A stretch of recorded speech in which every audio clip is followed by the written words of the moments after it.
Hello guys, welcome to my channel R S function. आज मैं आपके साथ मैडली लव विथ यू का अगला पार्ट एक्सप्लेन करने वाली हूँ। हमने पिछले पार्ट में देखा था फाइनली हान ने मैडम यू की हर स्थिति के बारे में बता दिया था कि वो कितने अपने आप को कंट्रोल किया ताकि वो विंग की इतना करीब ना जा पाए। इसके चलते विंग किसी भी मुसीबत में ना पड़े। इसके चलते उन्होंने बहुत कुछ झेला, अपने पति का गुस्सा, अपने बच्चों का नफरत, सब कुछ उन्होंने झेला। ऐसा ही सब कुछ हान कहते ही जा रहे थे।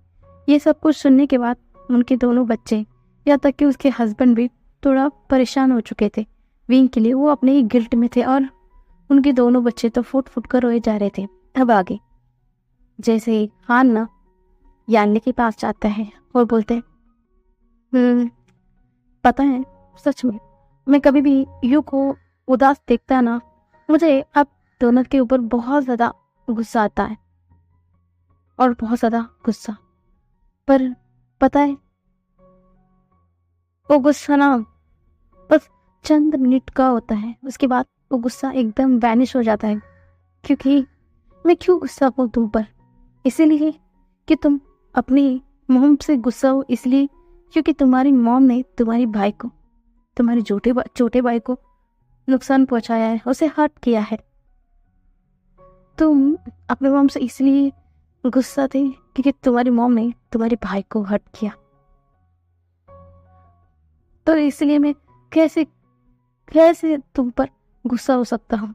मैं ही समझ नहीं पाता हूँ कि तुम सबकी जो रिश्ते का जो गहराई है जिसे मैं कभी भी समझ नहीं पाया।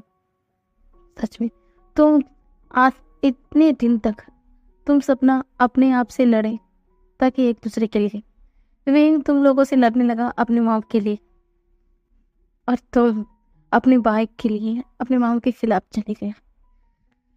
मैं क्या करूं? ये उस हालात ही एकदम खराब था, इसलिए मैं तुम पर कभी भी गुस्सा नहीं हो सकता। और तुम्हें पता है यानी तुम ना बिल्कुल जैसा कांसे ने कहा तुम वैसे ही हो, बहुत प्यारी, बहुत प्यारे। उसने कहा ना तुम ना उसकी बेटी हो, वो तो उसकी तरह रहेगी, एकदम प्यारी, क्यूट और काइंड।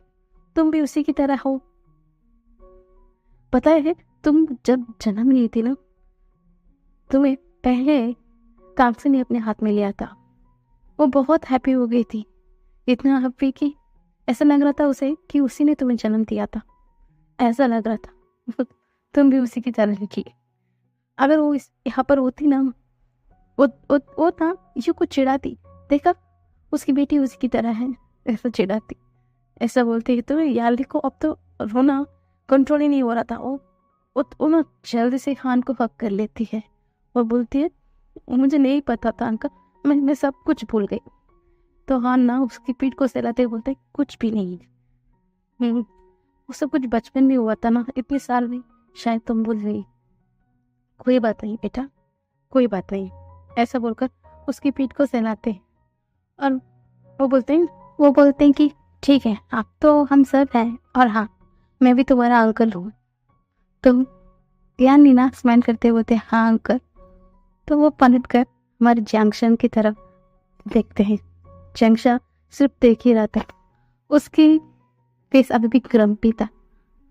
तो हार ना एक तेज सी स्माइल करते हैं, बोलते हैं सच में तुम अपनी मदर की जेरॉक्स कॉपी हो। पता है कंसे ने कहा था कि तुम अपनी मॉम की तरह हो गई, चिड़चिड़ी, लगता है कि तुम वैसे ही हो। ऐसे बोलकर वो उसकी बाल को सहलाते हैं। तो जंक्शन उसे अब कर लेता है, उसकी आंखों से आंसू बह रहे थे। वो अपना एक्सप्रेशन कुछ बताना नहीं चाहता था। तो हान बोलते हैं कोई बात नहीं, शांत हो जाओ, ऐसा बोलकर उसकी पीठ को सहलाते हैं। उसके बाद हमारे हान फेनमियन की तरफ देखते हैं। फेनमियन से बोलते हैं कि कायदे से मुझे आपसे पहले ही मिलना चाहिए, पर शायद इतने साल हो गए आपसे बात नहीं कर पाया। और हाँ मुझे अब नहीं जानते हैं क्योंकि मैं काम ही कुछ ऐसा करता हूँ, मैं इमोशनल में बह नहीं सकता। शायद ये मेरी कमज़ोरी हो जाएगी, इसलिए मैं कभी आपसे मिल नहीं पाया, मुझे माफ़ कर दीजिए। पर हाँ, पर एक बात है, मुझे आपको ना शाबाशी तो देनी चाहिए थी क्योंकि आपने यू से शादी किया है। पता है एक सीक्रेट बताऊं, ऐसे बोलकर वो एकदम फेनमियन के खान के पास जाते हैं, बोलते पता है आपको ना मैं सच में सलाम करता हूँ, आपने उस चुड़ैल से शादी की है। चुड़ैल पता है वो कितनी खतरनाक लड़की है, बचपन से मुझे वो लड़की ना बहुत परेशान करती थी, मैं हमेशा से उससे डरता हूँ, अभी भी डरता हूँ पता है। अब मैं आपको ना सल्यूट करता हूँ, आपने उस चुड़ैल को कैसे संभाला, ऐसा बोलते हैं। फेनमियन को ना अब स्माइल आ जाती है, वो बोलते हैं कि थोड़ा मुश्किल तो है पर संभाल लिया, ऐसा बोल देते हैं। तो जंक्षा और यानली दोनों अपनी फादर और हान की बातें सुन रहे थे, वो ना सिर्फ शौकीनली देख रहे थे। अगर यहाँ पर उनकी मॉम आ जाती तो क्या होता, ये तो गए काम से, यही सोचकर ना सब लोग वहां पर जो भी थे वो लोग देख रहे थे। उन्हें तो हंसी आ रही थी पर वो क्या कर सकते, यहाँ पर माहौल ठीक नहीं है, वो हंस नहीं सकते थे, इसलिए सिर्फ ना वो तब तो सिर्फ सुन रहे थे। तभी ना कुछ एकदम क्या बोलते हैं, कुछ पेन या कुछ वगैरह आकर ना हान के सिर पर लगते हैं। वो बोलते हैं हाँ लग गई यू, ऐसे बोलकर वो पीछे पलट कर देखते हैं, सच में वहां पर यू खड़ी थी। यू ना नैरो आइस करते हुए बोलती है तुम यहाँ क्या बक बक कर रही हो, बताओगे। तो ना हान एकदम स्माइल करते हुए बोलते हैं नर्वसली, हाँ मैं तुम्हारी तारीफ कर रहा था यू, मैं कह रहा था कि तुम कितना ग्रेट हो, पता है सच में तुम भरोसा नहीं करती ना, पूछ लेना अपने हस्बैंड से, अपने बच्चे से, है ना बच्चों, है ना फेनमियन, ऐसा बोलकर वो आके दिखा रहा था। वो क्या कह सकते हैं उनके बच्चे और फेनमियन। फेनमियन भी स्माइल करते हुए बोलते हाँ हाँ हाँ, सब हम बात ही कर रहे थे। तो यो ना अपनी दांत पीसते हुए बोलते मुझे पता है हान तुम किस तरीके से बात करोगे, चलो तुम्हें भी अभी यहाँ कर साइन करना है, तुम यहाँ कड़ा कड़ा क्या करोगे, चलो अंदर आ जाओ, ऐसा बोलकर वो उसे खींच कर लेके जाते हैं। तो हान जैसे ही उसके साथ जाते हैं फिर भी अपनी फेस को पलट कर फेनमियन की तरफ देखते हैं कि आपकी वाइफ चुड़ैल है, चुड़ैल देखा, ऐसे बोलते हैं। तो फेनमियन हल्का सा स्माइल करते हैं, फिर वो एकदम सैडली वहाँ पर खड़े हो जाते हैं। उन्हें पता नहीं है कि हाँ उनके वाइफ को उनके अलावा भी कोई है जो उनका परिवार है।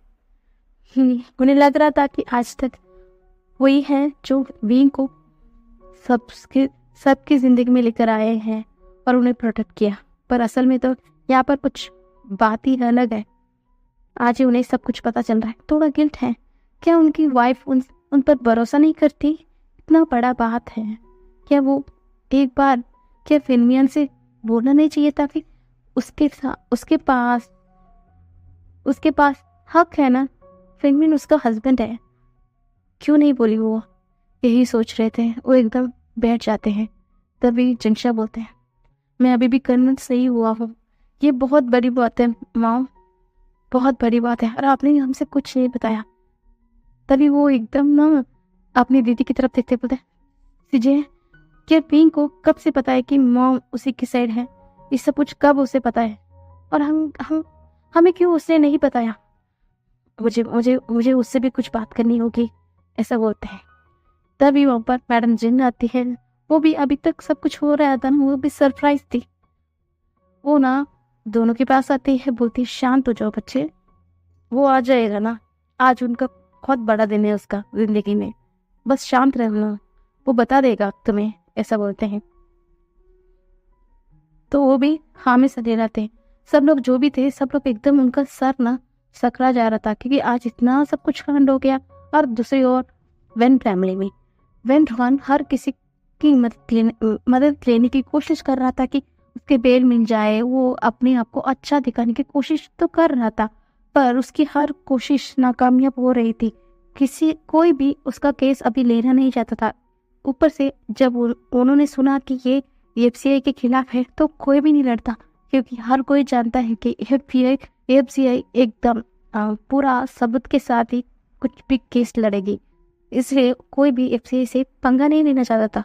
फिर भी वो एक गंदी सी स्माइल करते हुए बोलता है ठीक है मैं अंदर चला जाऊंगा तो क्या हुआ, मेरे बच्चे यहाँ पर है और विनिंग भी यहाँ पर है, वो लोग सामान लेके है, ऐसे बोलकर वो विनिंग की तरफ देख कर बोलता है विनिंग मैंने कुछ नहीं किया, ये सब कुछ मुझे पसा रहे हैं बेटा, अगर मैं चला भी जाऊंगा ना तुम इन सब का ख्याल रखना, ऐसा मगरमच्छ के आंसू बहता है और वो अंदर चला जाता है। और वेन्निंग को कुछ समझ ही नहीं आ रहा था यहाँ चल क्या रहा है। यहाँ तो वो अपना बहन को जस्टिस दिलाना आया था, पर यहाँ पर सब कुछ उल्टा हो रहा है, उसे कुछ समझ नहीं आ रहा है। ऐसा बोलकर वो अपने कमरे में चला जाता है। और अब वापस एफसीए के हेडक्वार्टर पर सारा फाइल प्रोसीजर सब कुछ हो गया था। अभी भी कुछ तो काम बाकी था। अभी भी वो लॉयर सब लोग वहाँ पर थे और सब लोग वहीं पर अपना काम कर रहे थे। तो यू बाहर आती है और बीइंग भी यू के साथ आता है। यू और बीइंग दोनों ने हाथ को पकड़े हुए आ रहे थे। तभी यू आते हैं, बोलते कि हाँ सबको घर जाने के लिए बोलो। बीइंग तुम क्या करने वाले बेटा? तो बीइंग अपनी मॉम की तरफ देखते हुए बोलता है मॉम कल सुबह 8 बजे आने के लिए बोल दीजिएगा। और हाँ चीफ कल 8 बजे सारा मीडिया भी यहाँ पर चाहिए, क्योंकि कल बहुत कुछ होने वाला है। और आपने कहा ना मॉम कि उस वेंडरवॉल को नहीं छोड़ेंगे, तो सच में मॉम वो यहाँ पर नहीं रहेगा। उसका पूरा परिवार को भी मैं कल जेल पर पहुँचा के रहूँगा, अब चिंता मत कीजिएगा। तो यूँ बोलते पूरा परिवार? तुम्हारे मन में क्या चल रहा है विंग? तो विंग ना एक टॉन्टिंग भरी स्माइल करता है और बोलता है मॉम कल आपको पता चल जाएगा मॉम मैं क्या करने वाला हूँ, और ट्रस्ट मी मॉम सब कुछ सही होगा। आप नहीं चाहती ना उस वेंडरहान के परिवार यहाँ पर नहीं रहे, तो ऐसा ही होगा मॉम। कल यहाँ पर कोई नहीं रहेगा हमारी जिंदगी में, उनका साय भी अब मैं पढ़ने नहीं दूंगा मॉम। तो यूँ ना उसके सर को सहलाते बोलते सच में तुम करोगे ना? तो विंग बोलता है हाँ मॉम सच में मैं करूँगा। ये लोग तो अपने ही दुनिया में बातें करे जा रहे थे। तो हाँ ना एकदम कफ करता है, बोलता है तुम ना अनग्रेटफुल चाइल्ड हो, हमेशा देखो अपनी मॉम की तरफदारी करते हो, कुछ बात हमसे तो कहा करो, मैं तुम्हारा चीफ हूँ, पर तुम मुझसे कुछ बात नहीं करते हो, सिर्फ अपनी माँ से सब कुछ बोलते हो। तो विंग ना मुंह फुला रहता है और दूसरी ओर पलटता है। तो यूँ ना दांत पिसते बोलती हाँ वो मेरा बेटा है, मुझसे बताएगा, तुमसे क्यों बताएगा? तुम चीफ हो ना, सिर्फ चीफ बन के रहो, ज्यादातर मामले में टांग मत अड़ाओ अपना। ऐसा बोलकर वो विंग को लेकर अंदर चली जाती है और वो पलटते हुए बोलती है फनमियान यान ले जंक्शन, मैं जानता हूँ तुम्हारे मन में बहुत सारा सवाल है, पर आज मुझे बहुत सारा काम है तो मैं नहीं आ सकती। मैं विंग के साथ यहीं पर रुक जाऊंगी, ठीक है? कल सुबह मिलेंगे बेटा। ऐसा बोलकर वो विंग को लेकर अंदर चली जाती है। सब लोग ना बहुत सारा क्वेश्चन तो उनके मन में था, पर वो अब ये तो जान गए कि यूं कुछ भी तो अब नहीं बताएगी, कुछ भी नहीं, इसलिए वो यहाँ पर रहकर टाइम वेस्ट तो नहीं कर सकते। इसलिए वो भी सर को हिलाते हुए थक हार कर फिर हमारी हान को अलविदा कहकर वहाँ से चले जाते हैं। सब लोग बाहर जा रहे थे। सिचान एकदम शॉक्ड पे था, बहुत शॉक में था। अब आज जो कुछ भी हुआ वो सब कुछ उसके दिमाग में घूम रही थी। इसलिए वो आज अपने अपार्टमेंट जाने के अलावा वो सोचते क्यों ना आज वो अंकल के पास यानी कि उनके लैंड मेंशन में चला जाए। यही सोचकर वो लैंड मेंशन के लिए निकल जाता है और अंकल और हमारा जो वांग जी है वो दोनों भी निकल जाते हैं। और उन दोनों के मन में ना अलग अलग विचार है। हमारा जो कुरन है वो सोच रहे थे कि फाइनली मैं समझ गया कि क्यों मैं विंग को कुछ फेमिलियर महसूस करता हूँ, क्योंकि वो उनका बेटा है। सच में ये उसी की तरह है, उसी की तरह बातें करना, उसकी तरह हंसना, सब कुछ अपनी मॉम की तरह है। वो ऐसा बोलकर वो हल्का सा स्माइल कर रहे थे, पर वांग के मन में तो अलग ही विचार चल रहा है। वो सोच रहा था कि डैम इट, वो तो यहाँ पर अपने भाई और जंगशा यानली से निपटने के बारे में सोच रहा था, पर यहाँ पर तो उसे और भी झटका लगता है कि अब उसे मैडम यू को भी सामना करना होगा। और हाँ, मैडम यू को नुकसान पहुंचाने की वजह से ही पिछली बार विंग और वांग जी का ब्रेकअप हुआ है ना। तो अब ये तो अच्छी तरीके से वांग जी अपनी आंखों से देख लिया है कि विंग के लिए मैडम यू क्या है और मैडम यू के लिए भी विंग क्या है। अब उसका बहुत मुश्किल होने वाला है सबको मनाना, वो कैसे करेगा, यही विचार अपने मन में चाह रहा है। और ऐसे ही दोनों बिना बात करे अपने मन में हजारों सवाल और विचार लेकर ना लैंड मेंशन में चले जाते हैं। और हाँ, आज हमारी यानी ने कह दिया था कि वो आज जिन मेंशन नहीं आएगी, वो आज अपनी फैमिली यानी कि चियांग हाउस जाना चाहती है। तो मिस्टर जिन और जिन जिशवन भी कुछ नहीं बोलते हैं, क्योंकि आज उन्हें शायद अपनी फैमिली के साथ बिताना ही अच्छा होगा यानी के लिए। यही सोचकर जिशवन अपनी फैमिली के साथ चला जाता है। तो मिसेस जिन बोलती, तो आज मुझे पता चला कि यू सब कुछ प्रिटेंड कर रही थी।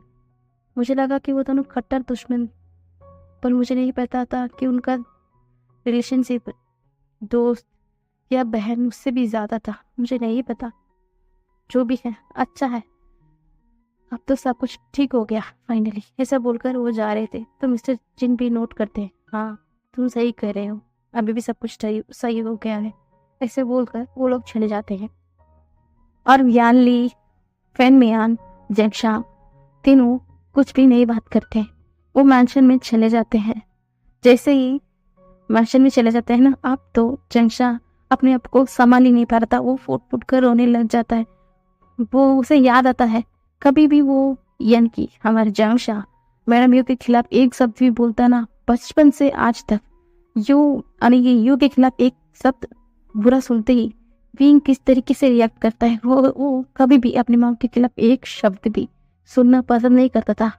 इसके चलते कभी कभी वो अपने आप को ही हट कर देता है ताकि जंगशा कभी भी अपनी माँ को बुरा ना कर सके। आज उनके मन में ना बहुत कुछ चल रहा था। तभी फेनमियन भी बोल रही थी, मुझे कुछ समझ नहीं आ रहा है आंटी बेटा, तुम्हारी माँ इतना सब कुछ अपने मन में दबाए बैठी थी और मैं भी कितने बार उसका दिल दुखा चुका हूँ। और हाँ, शायद खान ने सही कहा, तुम्हारे भाई उसने मुझे बताया था कि वो विंग को भी कुछ साल पहले ही मैडम यू के बारे में पता चला, पर भी वो बचपन से आज तक मैडम यू के खिलाफ एक बात भी यानी कि तुम्हारी मॉम के खिलाफ एक बात भी या एक लफ्ज भी सुनना नहीं पसंद करता था। शायद हम मैडम यानी कि हम तुम्हारी मॉम को बहुत दुख पहुंचाया है, मुझे बहुत गिल्टी हो रहा है। ऐसा बोलकर तीनों एक साथ हाफ कर लेते हैं। तो यानली बोलती है, मुझे भी मॉम, मुझे भी बहुत ज़्यादा दुख हो रहा है फादर। आपको पता है मैं जब भी अपनी गले का ये चेन छूती हूँ ना, तो मुझे बहुत अपनापन सा महसूस होता है। मैं कभी भी आज भी इस चेन को अपने गले से अलग नहीं किया है। मैं समझ नहीं पाई कि इस चेन का और मेरा नाता क्या है, पर आज मैं फाइनली समझ गई कि इस चेन देने वाली मेरे लिए बहुत खास थी और मुझे उनकी चेहरा ही मैंने बोल दिया। मैं कैसी अनग्रेटफुल चाइल्ड हूँ ना फादर, ऐसा बोलते हैं। तो ना फेनमियन जाते हैं, शू यानली, तुम ऐसा नहीं बोल सकती। देखो बेटा, वो सब कुछ तुम्हारी बचपन की बात थी। जैसे जैसे तुम बड़े होने लग गई, शायद तुमने कंग से चेहरा भूल गई हो। ठीक है, कोई बात नहीं, तुम इसके लिए अपने आप को ब्लेम करना बंद करो। तभी जंगशा बोलता है, मुझे अभी के अभी विंग से बात करनी होगी। तभी फेनमियन बोलते हैं, नहीं जंगशा, मुझे भी उससे बात करनी है, पर आज नहीं, हम कल बात करेंगे। मुझे भी उससे बहुत सारे सवाल जवाब पूछना है बेटा। आज नहीं, हम कल बात करेंगे ना उससे, ठीक है?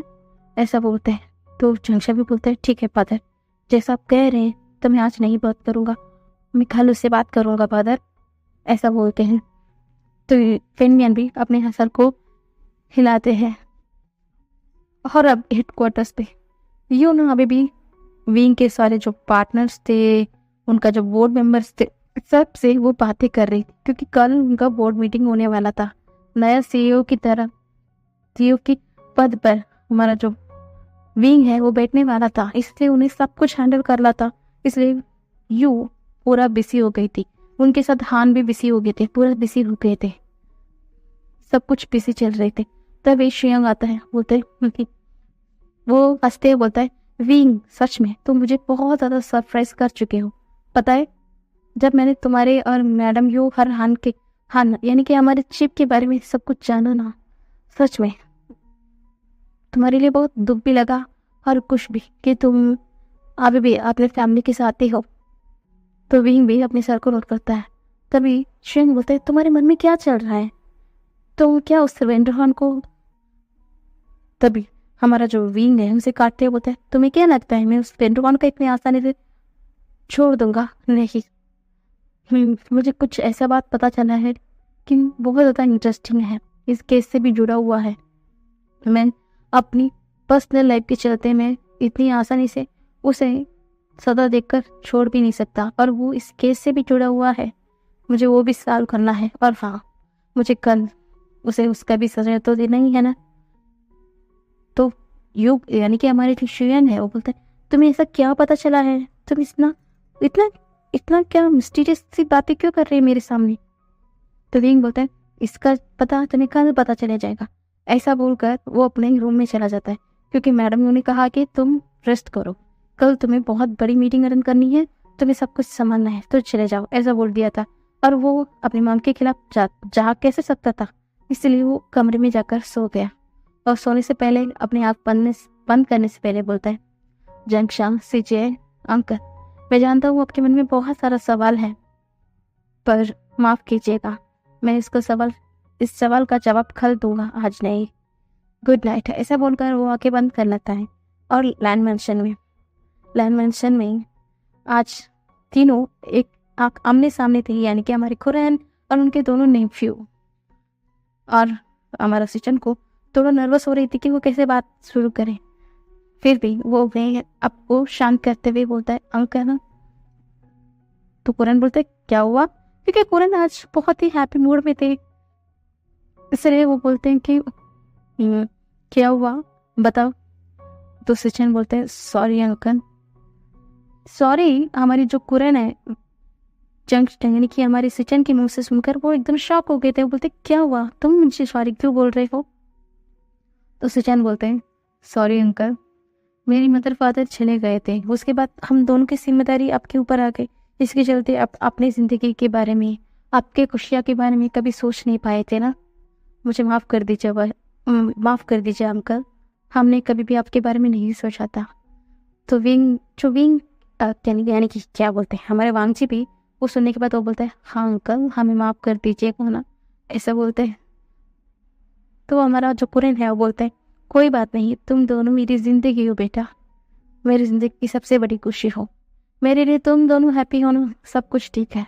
अगर तुम दोनों चाहते हो कि तुम्हारे अंकल और भी ज़्यादा हैप्पी हो, बस अपने मन में जो भी अनबन है तुम दोनों के बीच में, सब कुछ खत्म कर दो बेटा, पहले की तरह तुम दोनों रह लो ना, यही मेरे लिए चाहिए, ऐसा बोलते हैं। तो सिचन बोलता है, आप जानते हैं ना कि ये क्या किया है, उसके बाद आप ये बोल रहे हैं कि मैं इसे माफ़ करूं?